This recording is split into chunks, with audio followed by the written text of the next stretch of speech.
Welcome to the Simple Mind Sports Show. I'm your host, Ray. Along with me is the Chief, Bobby, father of three now. Congrats, Bobby, by the way.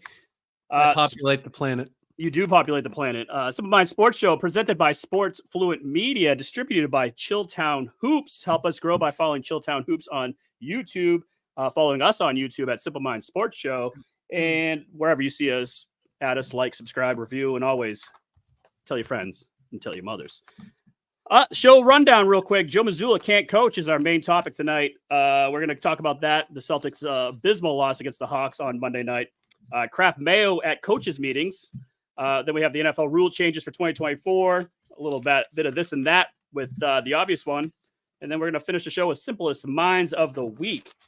We're waiting on one guest, so we're just going to talk real quick about the Celtics and Joe Mazzulla. They lost on Monday night, 120-118. They were leading that game by 30 points and then just shit down their legs. I think the biggest problem going for the Celtics right now is Joe Mazzulla. And, Bobby, you are the biggest Joe Mazzulla hater, so please, the floor is yours. Take it away. I mean, with this game, I mean, we can't even specifically blame him. This is a Celtics thing. This is everybody. This is the whole team. This is their identity. When we've been talking about the Celtics, I said their most promising thing that they've been doing is not coming out in the second half and shitting the bed. That's what they did. And even towards the end, they go the whole game in a microcosm. We can sit here, we could talk it out. There's the one possession at the end where Tatum's just sitting there dribbling. Excuse me, it was Jaylen Brown dribbling the ball the whole way until he eventually just jacks up a shot, and no timeout called by Mazzulla. So that was his point in time. He let that timeout in the bag, and he just let the whole game go from there. Then instead of actually constructing a play that could have, I don't know, maybe had a chance of success. What do you think, Ray? Well, we'll get into that, but joining us now is Ben Haynes. Is that right? Ben Haynes? Close enough. It's Ben Hayes. There's no N in that. Yeah, but hey, that's so close. It's crazy. So, it's Ben great to be here, guys. Thank you for coming on. Sorry that Rich isn't here, the one guy that you probably wanted to shit all over, but you we started talking because you saw one of our posts that Rich was all about that the Celtics are front-running pussies, and it just got you very upset. So I'm going to let you introduce yourself, take it away, like do your little spiel about what you've been doing, what you do, and then we'll dive right into this. Yeah, how's it going, dudes? It's good to be here, as I said. So I cover college basketball a little bit here in the Ivy League on ESPN Plus. Been doing that for about 6 or 7 years now.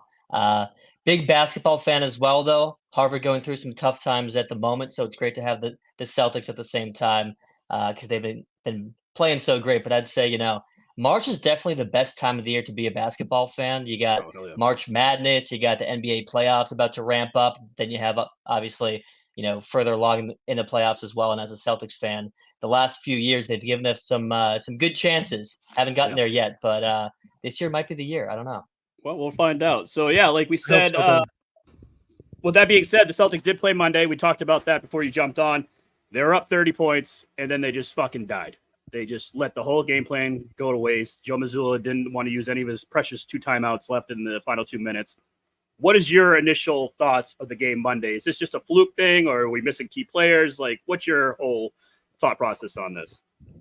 Yeah, I mean, there's a lot of different ways that you can go with that. Obviously, there's nothing that you can do to defend a loss like that, right? They were up by 30 points to a team that's barely scraping the play-in games. You can't lose that game.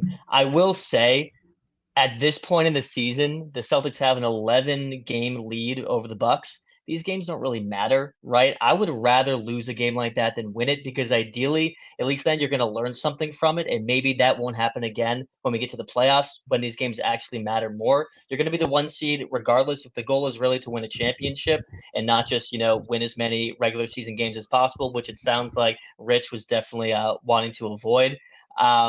Then I'd rather learn something through the process and hopefully, get some more experience under our belt. The Celtics are a great team. We know that. Every single team in the league has bad losses. The Celtics aren't going to be immune to that. It's a long season. It's like 6 months, right? And even still, they've lost, 15 games? And while I think 8 of them have been when they've had double-digit leads at some point in the game, which is not ideal, they're still losing way less games than everybody else. So I still like our chances here. I like our chances too. I just think the biggest Achilles heel right now is Joe Mazzulla. I think Tatum's fine, Brown's fine. I don't mind any of the play there. It's just NBA is one of those leagues that you don't need a head coach because basically your star players can dictate and win you games. But going down the stretch like that, you have 2 timeouts left, you're down. It's like, just call a timeout, get your guys, get a play going. Don't let Jaylen Brown go up the court, dribble the ball 28 times, and then try to drive and get the ball stripped. I mean, that's the thing that you want a head coach to do, just in those crunch time situations like that. So that's my only downfall right now is Mazzulla can't do anything. Mazzulla just can't coach. Well, I agree with you, Ben, what you said too about, I could care less if they lose a random game. That doesn't matter, but they don't learn shit. They don't learn anything. Every Celtics loss is the same kind of like a blueprint. Like they keep kind of like following the same patterns and they don't really ever make adjustments. What do you, trust me, just like he says about Mazzulla, I put down tenfold on that. I just don't think the only thing I can say is that I like about Mazzulla is that he has a plan. He does have a plan in his head. I just don't know, if he knows how to execute his plan on the fundamentals on the basketball court and telling his team. It's like the opposite of what my beef with Gerard Mayo is right now. We don't know what his plan is. He doesn't talk. He doesn't say anything. At least when Mazzulla talks, he talks about basketball and he has a plan. It's like I see him as like a CEO, like kind of like he's Brad Stevens and he's telling the guy that's supposed to do the thing, but he's the one doing the thing and he doesn't know how to do it. That's kind of like how I see it. Yeah, I think that Mazzulla, there's a lot of things to like about him and there's a lot of things to not like about him. I think it's definitely a fair point that you'd rather see him call a timeout, drop a play. That's kind of what he's there for. I think when you're a player in the NBA, there's definitely a lot to like about having a coach that gives you the keys to the castle and gives you a chance to make a play on your own, especially when you're a star player like the Jays are. That being said, as a fan, when it doesn't work out, which for the most part in the playoffs and obviously that Hawks game, it hasn't worked out when they've given them the keys and, let them just go get a bucket. You see a lot of stagnation on the offense, which isn't something that you typically see in the first 3 quarters in that offense, right? Mazzulla's whole strategy here is score as many points as possible. There's a reason why the Celtics now they actually just got passed by the Pacers like 3 nights ago, but why they now have the second best offensive rating of all time. And that's because Mazzulla ball has a lot of effective pieces to it. They're able to get a lot of points. They're able to get a lot of wide open shots from 3. And, it is too bad sometimes that a team as talented as the Celtics are has to rely on threes as much as they do because, we know what their limitations are. When they're not going to be shooting successfully from 3, there's a decent chance that they're going to lose that game, even when they're up by 30 points, which seems ridiculous. But yeah, I mean, when you're up by 30, the lead starts to slip away. It's getting towards crunch time. Yeah, I'd like to see a timeout there too. Just to go over something, just have a game plan. That's the thing. Like, I think the crunch time situation, the head coach is the most important person in that locker room on the bench. You need that guy to basically calm everyone down, get a game plan going, and say, this is what needs to happen. Like, after that, like before that, the first 3 quarters, Joe Mazzulla can just stand there. I don't give a fuck. But that last crunch time, that's when you need the head coach, when you need someone to draw something up and have a game plan and execute said game plan, run your best play. Just wasting time away when Tatum was just dribbling up the court and then standing in the corner and hoping that, Porzingis can run a pick and then he can get the wide out. He was just standing there. Like, that's the shit that I'm talking about. Mazzulla just doesn't have that kind of crunch time 2-minute offense that you can just dial it in and have these guys execute. And that's my problem with Joe Mazzulla. Yeah. And that's something that Brad Stevens was honestly so great at. He always had a great play to drop. Not everybody's going to be Brad Stevens, right? I may too. I may could do that shit too. And he's doing that with the Rockets right now. I think that since I may was great at a lot of things. Yeah. Fucking team members' wives and shit like that. But that's another story for another day. But I mean, yeah, it's just, I just don't think Joe Mazzulla is like Brad Stevens or I may. Like, he just doesn't have that killer instinct at the end of the games, But that's possible, right? Yeah, it's possible. But Drew, go ahead, Bobby. Sorry. No, I was going to say that's kind of like why I'm likening it to. He has a plan through his analytics and the numbers. It's all he ever talks about. Like, this is how a game needs to get executed. Like, he comes up with a game plan, but then when things change, he doesn't know how to operate it. like when the other team adjusts to it, he doesn't know how to adjust to what needs to get done to salt away the game. He can't do it. Literally can't. Yeah. So, I mean, there's a lot of frustrated people right now. We're trying to get one person on. OG from Chilltown Hoops wants to come on and talk. But before he comes on, Drew Holiday and Derek White both were out of the game Monday against the Hawks on this show. We have said that Derek White has it. I think Derek White is the most important piece to win the Banner 18, in my opinion. And honestly, it should be the guy taking the last shot. He's the glue. He is the glue. And not taking the star power away from the Jays. But it seems like our superstars have their buttholes puckered up in crunch time situations. Do you not? I mean, I don't see it. I can't put it any other way. I mean, basically, Jason and Jalen just, when crunch time comes, their buttholes just pucker right up. They don't know what to do. They freeze. I think Jason Tatum only has like 4 game-winning shots in his career. So, I mean, give the ball to someone like that doesn't give a fuck, like Derek White, who's just having an unbelievable season in that situation. I mean, Derek White is one of my favorite players of all time. There's not much that you can get me to say that's going to be bad about him, right? I will say, when it comes to game-winning shots all time, 4 actually isn't that low of a number. I think Paul Pierce only had 10, and that's one of the higher amounts for a player. But that being said, if Derek White is going to take the last shot, who's going to be under the basket in Game 6, getting that game-winning rebound? How's that going to happen? Hopefully, Horford's old body can do that for one game. Exactly. You know, that's all we need him for is that one game. Wherever he is. Yeah. I think Derek White's incredible. That being said, I think he's shooting like 39.5% from 3 right now. Drew is shooting even better than that. Sam Hauser is shooting like 43%. We have plenty of guys that are good catch and shoot shooters on the team. The Jays, that's not really their forte, right? They're much better with the ball in their hands. I would prefer seeing a play that's drawn up again. I don't want to see that stagnation. I don't like that. But I'd rather see a play where one of the Jays has the ball in their hands, Derek White's on the wing, we have Sam Hauser in the corner, and we have guys that get open looks because the Jays are forcing penetration into the paint and drawing more defenders towards them. That leads to a better shot for Derek White or Sam Hauser or Drew Holiday or someone like that. That's what I like to see. I don't want Sam Hauser on the court, though, if it's crunch time situation. How dare you? The narrative I keep hearing is that it's just a regular season. It's no big deal. Don't worry about it. Even though it was a 30-point blowout, we were missing key players. Just happens. Like you said earlier, Ben, like you said, this shit kind of happens in the regular season. But doesn't it kind of scare you getting kind of close to postseason time where like you shouldn't be really doing this anymore and you should be beating these teams that are the 10th seed in the East right now? Yeah, I mean, every loss scares you, right? I mean, This is a team that they deserve it, right? They deserve it because they've been so good for several years now. They've been the favorite multiple times going into the season, and then going into the playoffs, been the favorite again. And still in June, they haven't been able to get it done. So they deserve the positive attention, and they deserve the negative attention as well. So I get when the Celtics lose a game or two, why everyone in Boston gets so upset about it. That being said, again, they've been by far the best team in the league. And it's a different team this year. They brought in Kristaps Porzingis. They brought in Drew Holiday. Derek White can't stop getting better as well.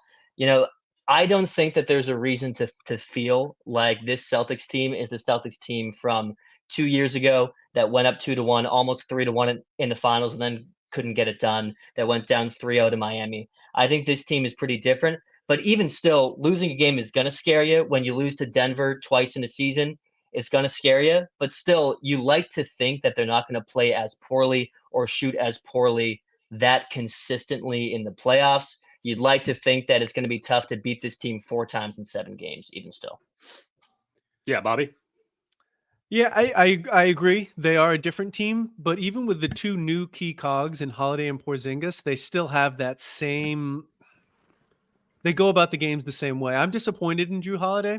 I thought he would really come in and take over the team as I'm the point guard. Give me the fucking ball. I'm going to walk it up the court and set up the offense instead of watching one of the Jays do it too much.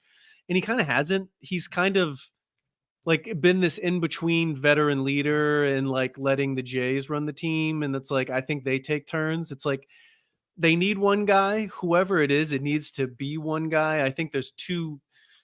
There's just the dynamic isn't there. I'm a little disappointed in him. I thought he would kind of maybe be that guy for the team. And he kind of hasn't. He hasn't been bad. He's not a bad player, but he just hasn't given them more than I thought he could have. Yeah, I mean, Drew. Oh, go ahead, Ben. No, go ahead. Drew is, one of my favorite players in the league before he became a Celtic, but it's unfortunate we got him when I think he's 34 or 35. He's definitely not the player he was when he got to Milwaukee. Obviously, he can still do what you're saying here and run the offense. My feel is that that's not what the game plan is. Otherwise, I he agree. would be doing that. But I still like what he has to offer. He's still a great defender. He's still a great, on ball offensive player, and he's shooting like 43% from three as well. So he's still a catch and shoot guy that can help out there as well. So he has intangibles. If you remember 2 years ago, and how could you forget when he stole the ball from Marcus twice and sealed that game, I think in Boston too. Who are you talking about? Drew Holiday? No, Or the you other mean guy? Marcus Smart. Marcus Yeah. Smart? Oh, the Yeah. guy that the heart and soul, of the Boston Celtics that no one even talks about anymore because we're doing so well He's without a him. bum. Well, I just talked about him. No, I'm just saying. No, I'm just saying. Like everyone was like, "Oh, we're gonna miss him. We're gonna miss the heart and soul." No, no one's missing him. I don't think. I don't know if you saw, he just had his 30th birthday party like 2 weeks ago, and no Celtics went. It's unfortunate. Read the room. Yeah. Read the room, Marcus. But going up to crunch time, talking about like the last time we were in the finals, it was always Jason Tatum and Jaylen Brown bring up the ball. Now that we have Drew Holiday and Derek White, two point guards that can handle the ball very easily, would you rather them bringing up the ball crunch time, or do you still want the ball in Jason Tatum's hand come crunch time? I mean, that's a great question.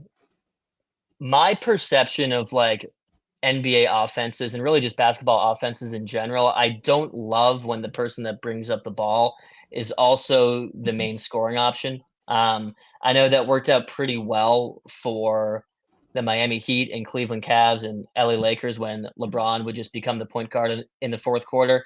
But I like to see the ball move more. I like to see, at least 3 or 4 guys touch the ball on offense and hopefully get the defense moving a bit, hopefully lead to some confusion, lead to some, decent plays as well. So I don't love when Tatum and Brown do that. That being said, they're fully capable of doing it. But what I'd prefer to see is Drew bring the ball up or Derek bring the ball up, get some screens going, get some, movement to the basket, and hopefully get some open looks in the paint. I know that we're a 3-point shooting team first and foremost these days, but I'd like to see some movement to the basket and hopefully get those guys off screens, off ball, and get some buckets that way. No, absolutely. I totally agree with that. But we are getting close to crunch time with the Celtics for the playoffs. Out of Brown, Porzingis, White, and Holiday, we're going to exclude Tatum because obviously he's going to be the most important piece to win a championship. But who are the 4 that I just mentioned are the most important after Jason Tatum to get that illustrious championship? Yeah, well, I forget which one of you said this, but I definitely like what you said about Derek White being very important. I think he's definitely up there, and he's a big reason, obviously, why we went to 7 games in Miami. But my answer to this is always going to be Jaylen Brown. He is a superstar on this team. He was second team All NBA, and he's going to get a lot of looks. And what people forget is that 2 years ago, he was the best player on the Celtics in that finals run. And if he's able to play like he did that year, not like he did last year, this team is in the finals last year as well, if he does that. This is a guy that honestly shows a lot of hustle, which sometimes a lot of players on the Celtics, I don't think that they do, especially in crunch time. He misses a lot of free throws. If that can get cleaned up, I like our chances a lot more. But Jaylen Brown, I think, is the guy that we're going to need to lean on a lot more when we get towards the playoffs and when teams start to try to double Tatum and get the ball out of his hands. Bobby, same question, Bobby. For me, it's Porzingis. When they run that offense through him, run those high lows, pick and rolls, just run everything through him. That's when they, to me, look just like borderline unstoppable.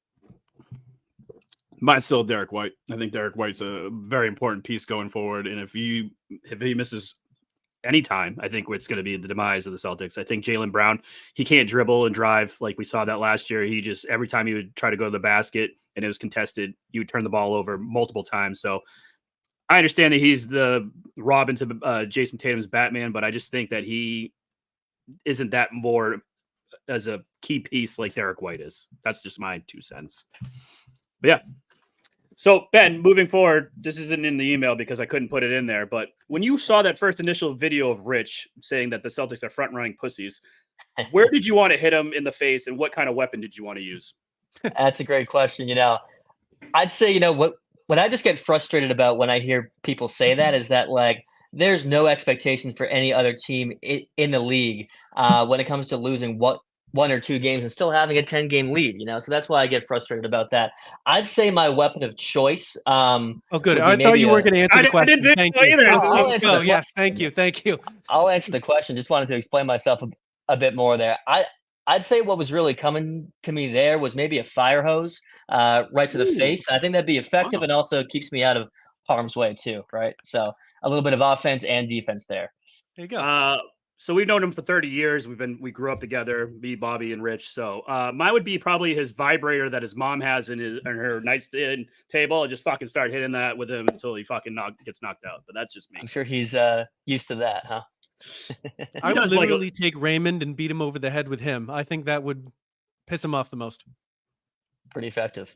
Pretty effective. Ben, this has been fun. I'm glad you could come on. I'm sorry Rich wasn't here. We'll have to definitely get him on here get you back on here when Rich is back, but he's out doing something. I don't know what he's doing tonight, but thank you for coming on, man. This has been fun. Anything else you want to say?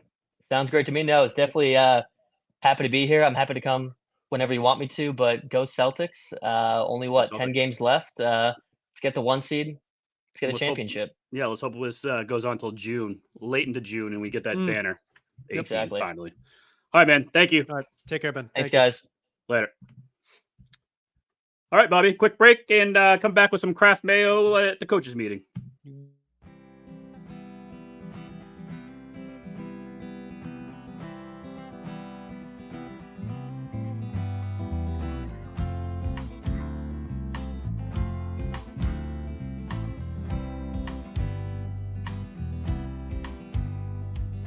Restless mind. All right, Bobby. Let's talk something that's going to infuriate us even more. Robert Kraft and Gerard Mayo were down at the coaches meeting this past week, starting Sunday, running to Wednesday at the annual coaches meeting, and spoke to the media for the first time since free agency began. And having heard what Robert Kraft and Gerard Mayo said is infuriating. And I'm glad you didn't listen to this because I have some clips that I'm going to play, and we're going to get some live reactions from you, and we're just going to dissect it. So the first clip that I'm going to play is the introduction of Gerard Mayo, and he's talking about free agency. So here you go, Bobby. Start getting angry. Maybe just start with that. I mean, is there a clarity that you would begin with? The clarity I would begin with is free agency. Obviously, the media, the fans, everyone wants that big signing. But at the same time, as we continue to put this team together, I think there has to be a process. It has to be a methodical process. And look, when there is a guy that we want to get, the Krafts have already told us they'll spend the money. And I would say offensively this year we were very picky as far as the players that we were getting. And at the same time, that wasn't really a deep offensive free agent class to even make that type of splash. Now, we're saying that the draft is coming up. There will still be conversations as far as trades and things like that, and guys will be released. So this is a process that's going to go on all the way until after the draft. So what do you take out of that, Bobby? He just talks way too much when he says things, and he doesn't even know what he's talking. He's just rambling. Mr. Kraft said I could go out and address players. This was a weak free agency. There was no really players that we wanted to address. Okay, you still don't have a left tackle. You still don't have a wide receiver 1, and you still don't have a fucking quarterback. So and at the end, guess what? There might be some other players that other teams really just don't want, that they wait to the very last minute to cut them, and then we could sign them. yeah, so basically we're bargain bin, going to Walmart, going through the bargain bin and hoping that we can get and nail someone. Again, Yeah. This wasn't Bill Belichick, folks. This is Robert Kraft. This is all Robert Kraft. This is how he wants to spend his money. This is what he wants to do with this team, and it's infuriating. And it's infuriating to hear him, Gerard Mayo, going in circles saying, well, it wasn't a great class. There's receivers out there that you could have got that could have been better than anything you have on this fucking team right now. But yet you didn't want to address that need. You don't have a left tackle still. There was great left tackles out there, guys that we could have got for a great deal. And yet we just stood on our hands. We're just waiting for the draft. So now we're just going to wait and wait and wait. Next clip, it's called Weaponizing the Offense, Bobby. Here we go. Is it frustrating at all to have the conversation of, well, we're going to do a number of things to weaponize the offense and then get to the store and say, well, the shelves aren't really stocked with the things we need? Yeah, I mean, it is frustrating, but at the same time, I think one of the number one priorities we had was to sign our players back. And I think, it's not a popular pick to sign an offensive lineman to a big deal, but at the same time, he's a critical piece to our team. And, look, we want to take care of our own. And I think that was really the strategy going into it. Now, look, we did have targets that we wanted, that it just didn't work out. But when it's all said and done, we want guys that want to be a part of this process, want to be a part of the next chapter in New England history. We signed the only people that would agree to come here. Oh, we signed it's not a real big splash, but we signed an offensive lineman. Cool. You signed the right side. What about the left side? The left side's still fucking bare. There's no one there. I mean, again, it's just he's doing Kraft's freaking dirty work. He's going out there and just saying, we're doing our best out there, even though it's our own guys that won 4 games last year, Bobby. 4 games. We're just keeping these guys on this roster. Hearing from Mayo is incredibly troubling. I don't know. I can't say for facts that he is a bad coach, but we'll wait till the games come, and we know per Wolf he's not making these decisions. He's just out here talking. But the more he speaks, the more I dislike him. Well, ready for this one? Because remember he said that we're going to burn some cash this offseason. Yep. Well, he addresses that. Sort of clung on to your statement about burn some cash. Do you regret that? No, I don't regret it. Look, I'm a first-year head coach. I didn't mean like burn some cash. I know we have a lot of cash to utilize, but we are going to utilize it the right way. We have to be very convicted when we do spend that cash, but ownership has done a good job just letting Elliot and I know that we have the cash to spend. Just try to spend it smart.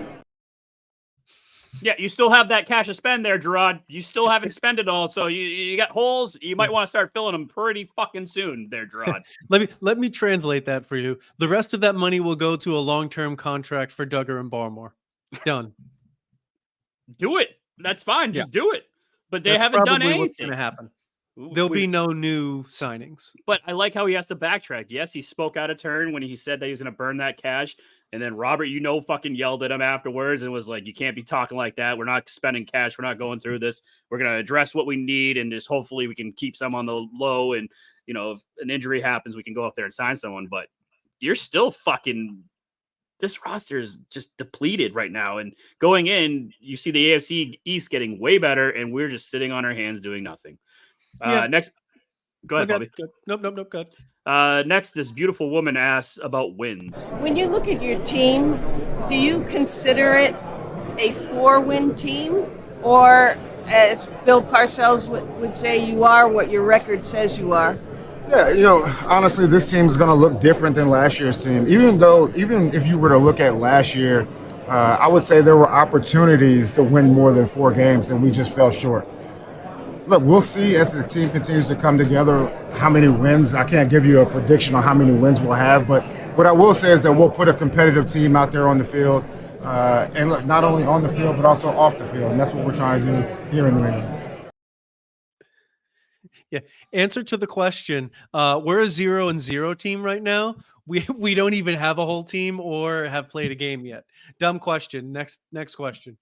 Perfect. Here we go. Holes in the roster. When you look at the roster, it looks like there's still some needs at quarterback, tackle, and wide receiver. Are you confident you guys can still fill those before the season?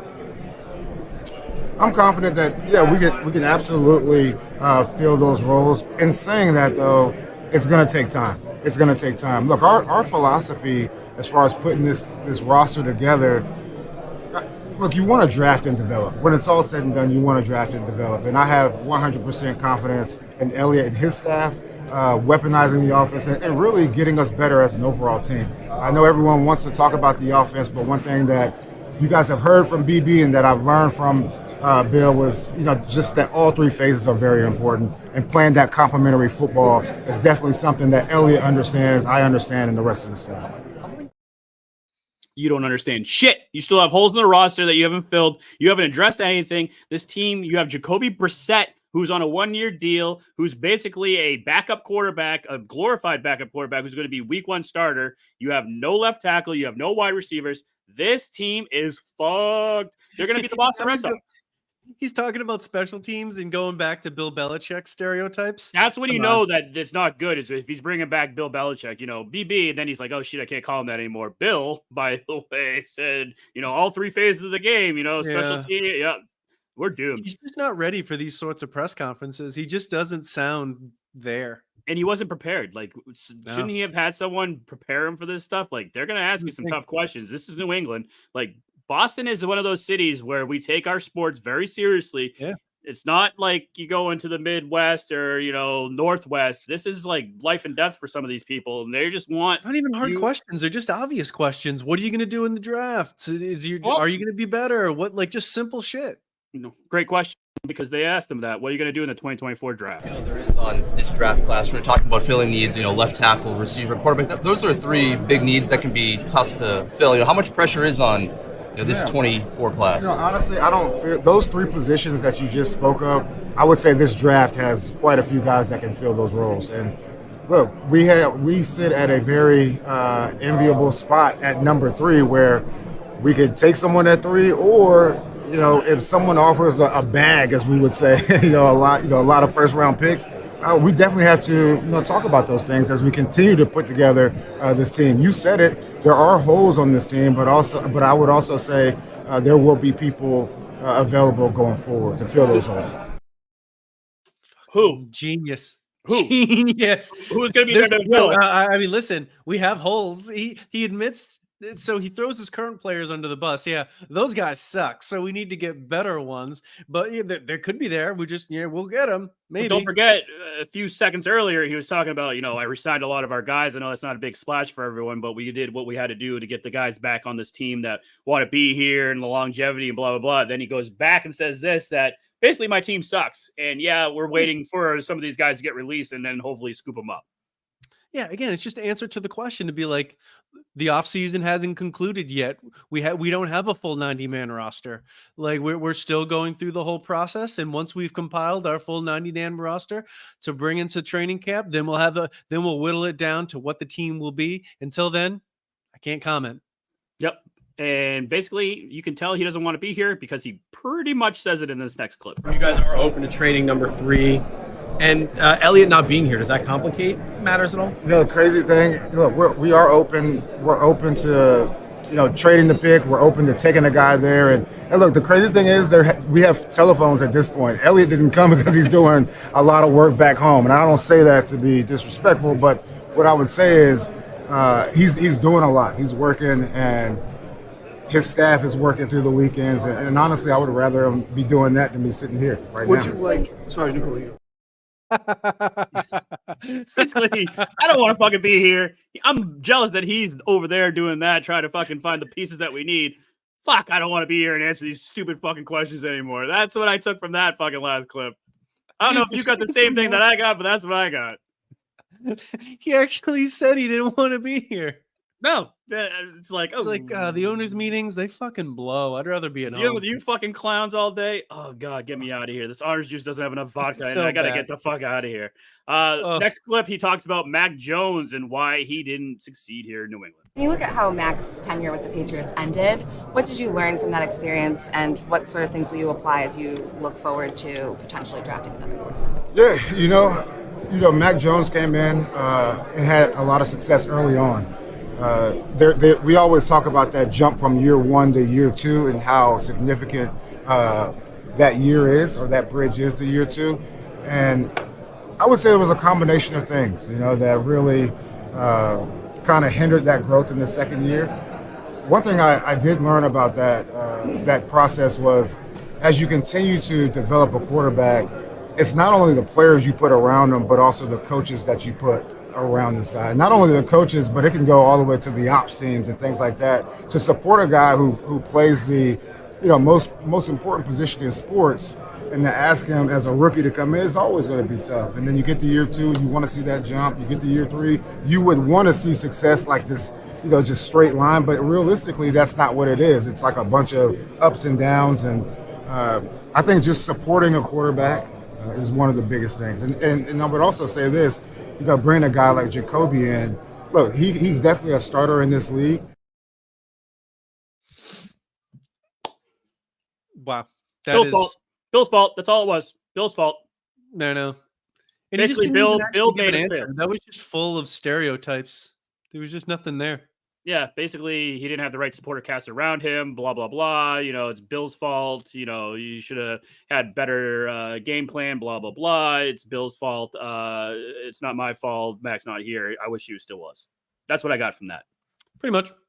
The last clip I'm going to play for you, Bobby, is Robert Kraft talking to the media and telling us why Calvin Ridley didn't come here. And after that, we're going to discuss everything we just took and just bring it all in and just lay it on the table of how we think this whole coaches meeting went for the 2024 in Gerard Mayo.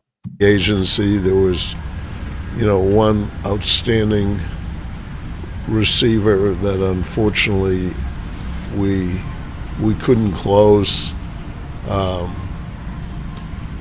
It was not because of finance. It was made clearly his girlfriend wanted to be in the South.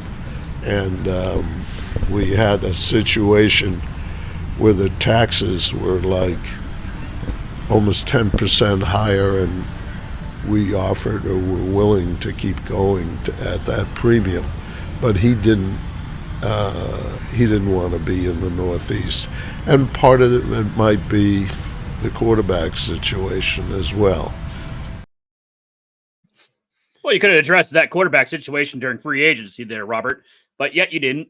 Also, if you paid Calvin Ridley a little bit more money, so the taxes weren't that bad, maybe even bump him up, I don't know, $5 million more than what Tennessee offered him, I'm pretty sure his girlfriend wouldn't mind coming to the Northeast for the winter. It's just so beneath the owner of the franchise to blame the girlfriend of the free agent as to why they didn't sign. That just sounds really petty for someone who holds himself in such high esteem. And it's pretty troublesome. It pretty much, and also partly what he could have been doing. For him to know that, I would assume that maybe the agent, somehow Ridley himself in negotiations mentioned this. So then he's like, putting out what essentially was a private negotiation, like that's kind of probably frowned upon in the league.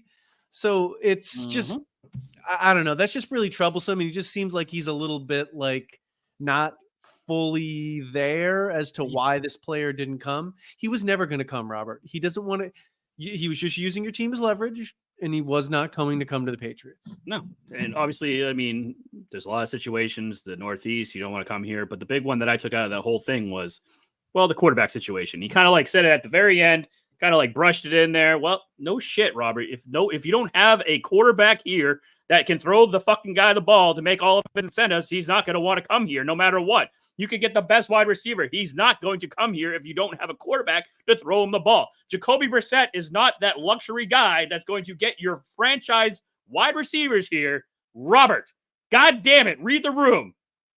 Damn it. This team's going to suck so bad, Bobby. I'm going to be so fucking mad. My wings aren't going to be good anymore because it's going to be fucking hateful eating. I'm going to be pissed off. I'm going to be yelling at the TV. Oh, this fucking team blows, Robert. It is, things are troubling. Things are troubling. Bill Gately in the chat asks, how has Ray lost weight and still looks fat? Oh, Bill's here. Yeah. It's a great question, Bill. I don't know. He's got a talent. Yeah. Well, Bill, don't worry about that. I'm going to fit in that suit, so don't worry about it. But yeah, I just think this team's doomed. This team's not going to win more than 4 games. There's no fucking way. There's no possible way that you can address all your needs through the 2024 draft with only 7 picks. I'm just saying that now before they start trading in and out, blah, blah, blah. You're not going to win more than 4 games. This team cannot win more than 4 games. I mean, it's so hard to say how many games they're going to win. There's still so many other things that have to happen. But like that team fucking sucked so bad last year and still almost won more than 4 games. So I mean, they would have to literally be significantly worse. I think even if they had the same talent level, they could easily win 6 games. So it's just like, I don't know. Long ways to go. It's a long ways to go. I don't think Alex Van Pelt is going to have a good situation here either. I mean, he's a run first kind of guy. Ramondre Stevenson, like Rich has said in the past, they run their running backs through the ground, pretty much get the CTE and then brush them aside and hope the next rookie guy comes up.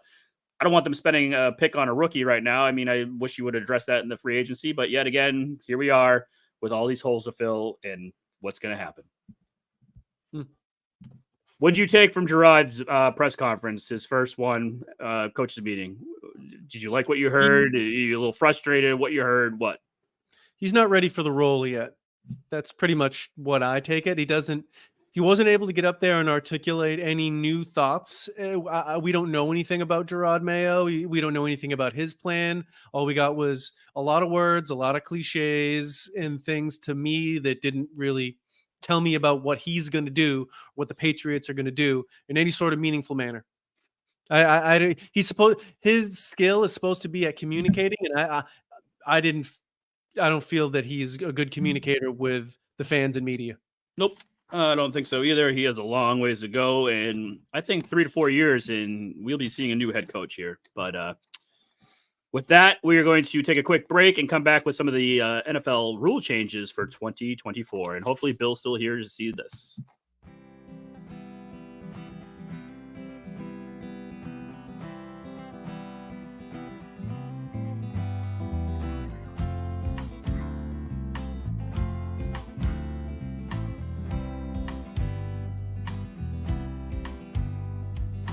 Restless mind.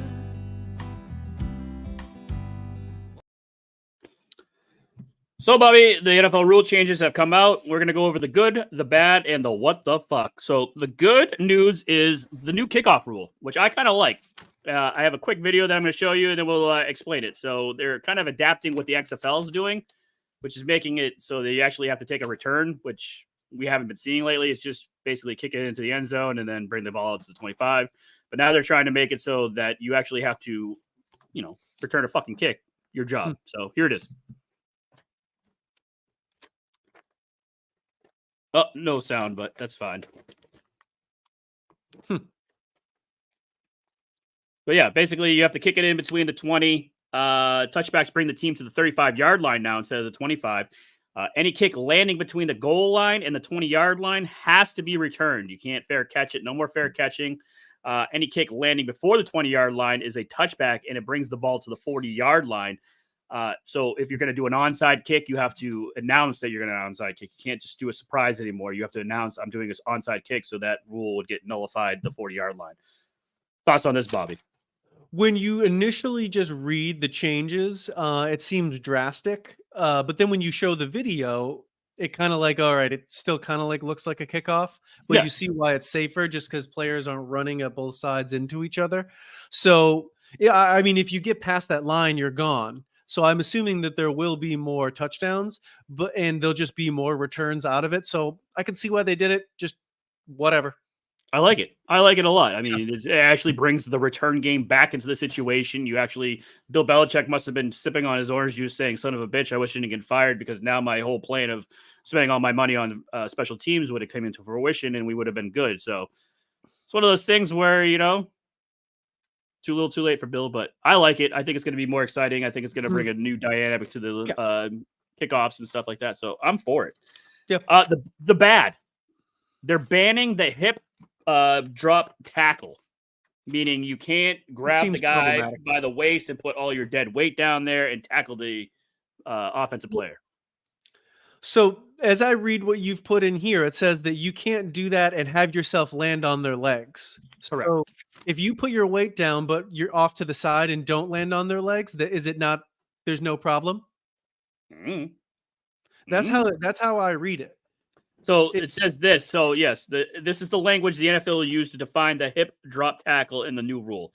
It is a foul if the player uses the following technique to bring a runner to the ground: grabs the runner with both hands and wraps with both hands, or wraps the runner with both arms, and B, unweights himself by swiveling and dropping his hips and or lower body, landing on and trapping the runner's legs at or below the knees. How are you supposed to fucking tackle? Well, here's the thing. Juwan Bentley said it best. First, you couldn't hit him low. Then you couldn't hit him high.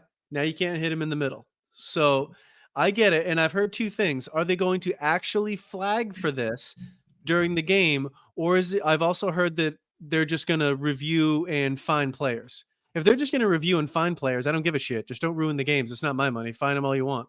But it's just, they can't be like any time just stopping the game like this. This is a relatively common tackle, especially for defensive backs taking down tight ends or larger running backs. Like, That's imagine Gronk. Imagine when Gronk was in there and Well, they did this shit. Like Gronk would be anytime anyone would try to tackle Gronk would be a penalty. Well, yeah, like what if you're a 190-pound corner trying to take down a running back? That's kind of what you do. You just wrap and hold, and then you just drag him down until somebody else gets there. Like that's just, I don't know. This feels like it'll be problematic, and then maybe they'll make changes mid-season like they have before, kind of like when they implemented the taunting rule a few years ago, and that was a fucking mess. And then they kind of like stopped flagging for it mid-season. But I mean, I think at some point we just have to agree that playing tackle football isn't good for your health, and you could probably get hurt. I think it's all going to come to flag football pretty soon. That's the way it's going. It just seems like they keep outlawing and make it. They want the offense to keep going and score as many points as humanly possible, and the defense just go out there and just here's your check for the week and thanks for coming. That's what it seems like. Yeah, I mean, just in this vein, I can understand why you would want to legislate out career-ending head injuries. That makes sense. Obviously, that makes sense. But the hip drop, this tackle technique, it's fucking stupid. Legislating out rolled ankles, like ankle sprains. Like come on. I don't get it. I don't get it one bit. I'm gonna get hurt. The last one for the NFL rule changes that I titled "What the fuck." Coaches are now getting a third challenge. To make games longer now, instead of having to win both challenges to earn a third, coaches now need to have one of their first two challenges to be successful to be awarded their third challenge. So now we're going to make the game even longer. So now we're going to put a third challenge out there. So we have more time to review, more time for the referees to go into the box to look to see if that was a catch or a penalty, blah, blah, blah. It's just getting too long. They need to dumb it down. Three challenges is way too many. Two is just perfect. Stop fucking with it. I also saw that they're going to make roughing the passer reviewable. Which, again, it's a dumb like, what was that? I don't remember who the quarterback was, but I remember him getting tapped on the head, and they called that roughing the passer. It's like, come on. That's just asinine. The refs suck, so they do need to get checked more often. They do. They fucking suck. Remember when you could do pass interference? You could challenge that. I think the rate of review was like 0%. They never overturned because they never overturned themselves. They're like, "Fuck you. This is we're right. This is what we're doing. We're right. You're wrong. It's a pass interference. I'm not picking up the flag." And I feel like that's going to happen with the roughing the quarterback. Whatever they call it, it's going to be what that's it stands a fair on the comparison. Actually, yeah, you're probably right. So I don't know. The rule changes. It happens every year. The NFL's still evolving. They're trying to make it more player safety. I think they're just ruining the game. I mean, these guys are getting massive contracts to go out there. They know what they're putting their bodies through. So just fucking let them play. Bring it back to like the early 2000s, late 90s, and just let these guys go gladiator style. Just whatever happens, happens. Yeah, they're walking a fine line. Trust me. I want them to. I watch for one-on-one athletic competition, and they can't legislate that out of the game like they did in basketball. Well, Bobby, we'll see what happens. I mean, NFL's many months away, but that's some NFL talk right there. And we're going to take a quick break and come back with some this or that.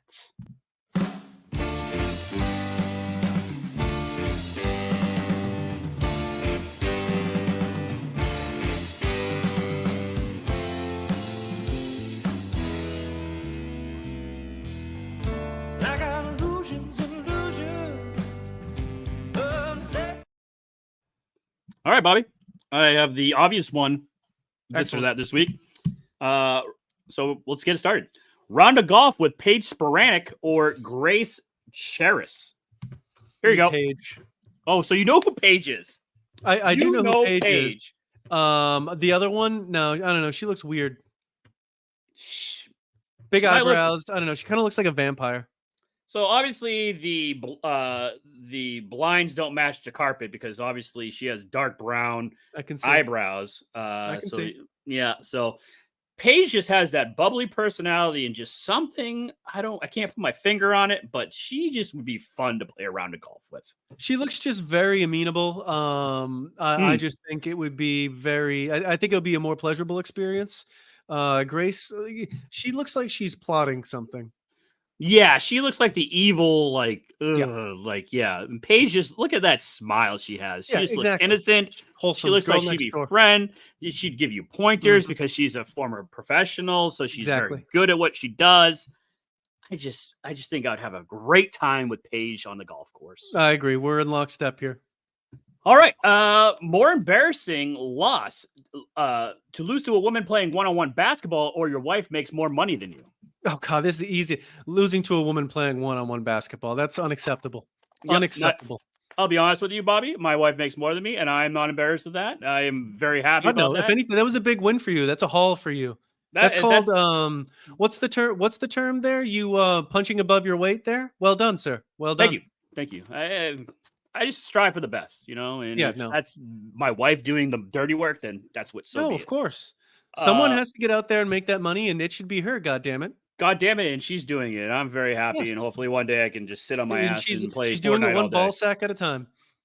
And just hope it's not Bills. Better actor, Denzel Washington or Morgan Freeman?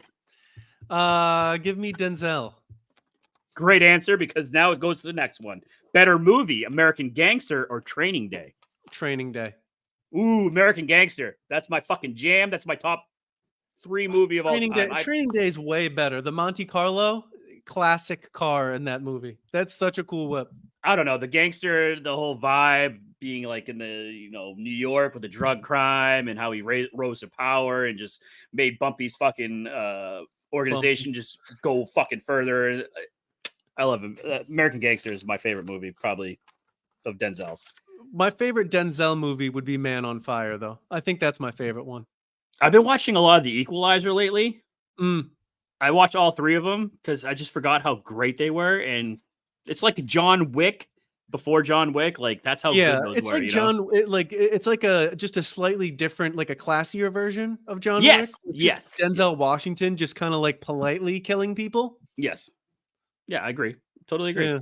Yeah. Who would you want to star in the movie of your life? Ryan Reynolds or Ryan Gosling? Neither of those jackoffs, but if I had to choose, I would take Ryan Reynolds. Why? Gosling, I hate more than Reynolds. I love Ryan Reynolds. I know you do. Ryan Reynolds is a handsome man. I think he's a great actor. Anything, if he could portray me in my Who'd you life. rather play a round of golf with, Spade Sporanic or Ryan Reynolds? Ooh.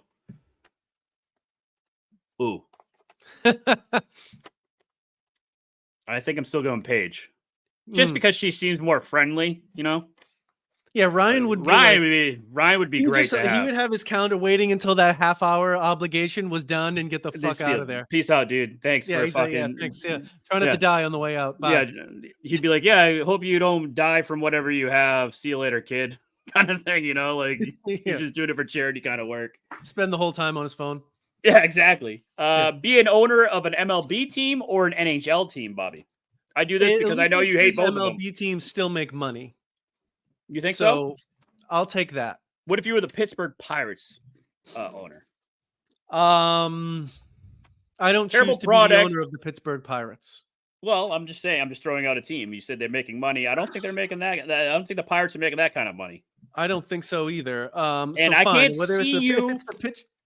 I can't see you just sitting there watching every fucking game. I don't have to watch games. Oh, Owners you don't have to. watch games. Oh, yeah, you got to be there. No, I don't. Oh, fuck. No, I should have put that in there. I should have put that there, but I didn't. So apologies. Yeah, just give me baseball. Give me NHL because I can actually sit through that and watch that and stop be boring. MLB 162 games. I'd put a gun to my head and off myself in the fucking owner's box. Okay, well, maybe. Last one. We're going old school here, okay, Bobby? Yep. Pam Anderson or Carmen Electra? I think we go old school Pam Anderson here. Yeah, that's where we go. Fun story. The first naked girl I ever saw was Pam Anderson. My cousin Ivan took me down to the basement. He had a Playboy under his bed. He showed me Pam Anderson. And I was like, I'm not gay. I know I'm not gay. Confirmed. I like women. I love women. I was like, oh, and ever since then, just Pam Anderson has a fucking key to my heart because God damn it. Look at that. Look at her. I have a one last this or that for you here. So it's really more of a would you rather. Would you rather have the Patriots draft the QB at 3 and have the guy be a complete bust, or have them trade out And so they trade out, get the package, and then the guy that they would have drafted at 3, the other team comes in and drafts him, and he's, an MVP quarterback. He was everything you hoped he would be. Which would you rather have happen? Draft and he's the bust, or trade out? Because I don't want to trade out and then just be pissed off for the next 15 years saying, what if, what if, what if? You have to hope he's a bust. You kind of have to. Yeah. Right? You kind of have to hope he drafts. Because you'd have to watch him for the next 15 years, and then, God forbid, he wins a fucking Super Bowl and have a Hall of Fame career. Then you're just I would do the same thing. Damn it. Yeah, you have to. I would do the same thing. You have to. I mean, that's just part of it. I mean, being a fan, I would rather see them draft someone and it be a total bust than having trade out and then Jaden Daniels being a fucking MVP type quarterback winning multiple Super Bowls. You'd just be so fucking pissed off for the rest of your for his career. You'd just be so fucking done with it. Damn right. Well, Bobby, that was, let's see if there's any, no, everyone's agreeing with you with your Ryan Reynolds take. So, simplest minds of the week to finish off the show. Oh, back to school to prove to Dad that I'm not a fool. I will say, I don't know if you can tell by looking at me, I do have family members with Down syndrome. It almost got me. I dodged it, but it nicked me. Bit of a day walker myself. Are you stupid or something? I'm as stupid as a stupid does. Like we do every week, Bobby, simplest minds of the week, where we find some stories that are dumb and we just talk about it. So the first one's kind of on the line of we really shouldn't be talking about it, but I'm going to play the video and then we're going to dive in and tell you why they make the simplest minds of the week. So the Francis Scott Key Bridge makes the list for the simplest minds of the week. So here's the video. Hit the Francis Scott Key Bridge, and then you see the large portion of that bridge fall into the water below. Yeah, this was about 1:30 this morning. Now, at this hour, it is unclear how many people may have been injured or killed. We heard from CBS News. They're reporting the Baltimore City. Stop. Now, listen, it's a tragedy. People died. People perished. Heartbroken. Okay? Thoughts and prayers to everyone, the 6 people that weren't just... That's not what we're talking about. Do you see how fucking quick that bridge crumbled? Did you not see how fast that fucking... Did you take technology with Mr. Bebo? Steve Tosti, I fucking read a thing on Facebook. Steve Tosti said it right. If Mr. Bebo had his way, look how fucking quick that thing fucking disintegrated. Now, people from Raymond would only understand this, but that is the simplest mind of the week. That fucking... The engineer who fucking did that bridge, fucking idiot. That thing crumbled like fucking easy. Container ships are fucking huge, and it just mowed right through it. Okay, I think and the fucking thing crumbled to the ground. I don't think it's structurally meant to take a front-on assault like that. I think it's that isn't what it's designed for there. But yes, I agree. It went down like a sack of potatoes. That thing like crumbled. I'm like, what was this made out of? What kind of concrete are we using? What kind of steel are we using here? Like, that thing crumbled to the ground. I'm not talking about the people that perished. Yeah. I'm not talking about the guy that was driving the ship. I mean, he's probably stupid because, he crashed into a fucking bridge, but he did crash into a bridge. Why did this happen?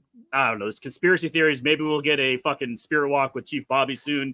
There's some conspiracy theories going out there that it was ISIS, that, this was a terrorist plot, blah, blah, blah. But it looked like the ship lost power. Apparently, like, when they get close to the harbor like that, they have like automatic pilot kind of thing where they just steers itself and goes, but it lost power, so it went straight and didn't have time to turn.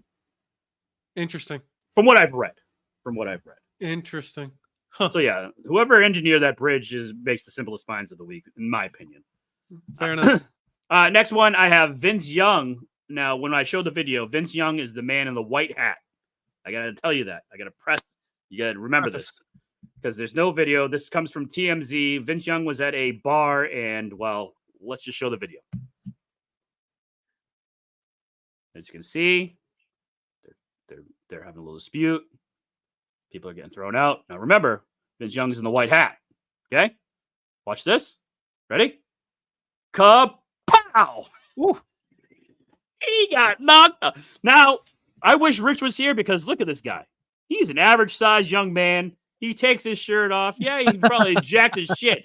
But good golly, what a right hook that man has. And he knocks out Vince fucking Young with that fucking right hook right to the jaw. Yeah, Vince Young did not see that one coming, and that guy's clearly thrown a punch before. Yeah, and when you take your shirt off, you know your experience when you do that. That's just, I'm cooling off. I gotta show my physique. Like King Kong. Hopefully, he knew who that was, and he's like, "Oh, I just fucking knocked out Vince Young. Fuck that old cunt. He is dead." Yes. Yeah. So that's I mean, you're a big boy there, Vince Young. I believe he's 6'6". He's a big dude. He was a big quarterback when he got drafted. I'm sure he put on some poundage after the league, but that average sized man fucking knocked him out. One fucking punch laid out. I'm impressed, Bobby. Very impressive. Last one that I didn't put on our email exchange, but bonus. P. Diddy. Oh, Puffy. As they're going to call him in jail, P. Diddle, because that man is going to jail. He's on the run. No one can find him. Really? When did this happen? You didn't know this? No, I have no idea. I'm sorry. You've been in the hospital. Yeah, P. Diddy it was basically sex trafficking. Many years of sex trafficking, and now the government is out to get him, and he is on the run. He had a private plane go to, I don't know, some island, and now he's on the run. No one knows where he is. No, they can't find him. His drug mule got fucking arrested, or his mule got arrested. A former Syracuse basketball player, some white kid. Yeah, I'll send you a link. It's fucking good though. But P. Diddle is fucking going to jail. P. Diddle's going to jail for many years. With Puff. Suge Knight just came out saying, "Oh, that boy's in trouble when he gets in here," because obviously the bad blood they have. But yeah, it's not looking good for Sean Puff Daddy Combs. Puffy, that's too bad. Good for him. Yeah, that's my simplest minds of the week, Bobby. I know you are a bit busy, so you couldn't go to the New York Post. So I'm going to send you some stuff for later on, so you can do some reading when you get woken up to do some feeding later on. Yep. Congrats again on the third child, Bobby. Thank you. Very happy for you. Hope you get some sleep soon because you look tired. I'll try.